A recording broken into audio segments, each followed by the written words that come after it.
Today's 5 Things You Need to Know is brought to you by Power Credit Union, proudly serving Southern Colorado.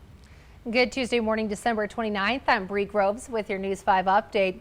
1,600 new cases of COVID-19 were just reported yesterday, with 50 new hospitalizations and 112 additional deaths with ties to COVID.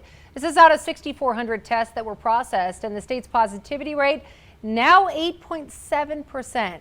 The goal is to get it right below 5%. Meanwhile, as more than 67,000 Coloradoans have been vaccinated, Walgreens has started to administer Pfizer's COVID-19 vaccine at long-term care facilities in Pueblo. The program began in Ohio and Connecticut 10 days ago. Now it's expanding. Walgreens says they ultimately do plan to vaccinate about 3 million residents and staff at 35,000 long-term care facilities across the country. The Colorado Avalanche Information Center has now issued avalanche watches for 9 of Colorado's 10 backcountry zones, as high avalanche danger is expected early this week. Avalanche danger was rated as considerable in 8 of those zones across the state and moderate in the Steamboat and Flat Tops and Sangre de Cristo zones on Monday.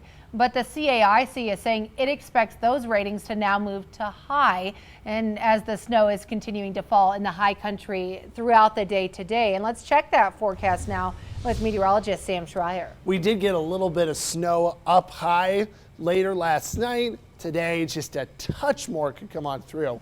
But the forecast is more so about how we're going to be dry during the middle of the day.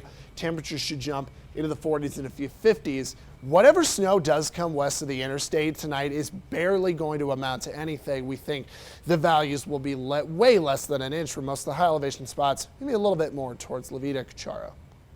Thank you for listening to today's 5 Things You Need to Know, sponsored by Power Credit Union.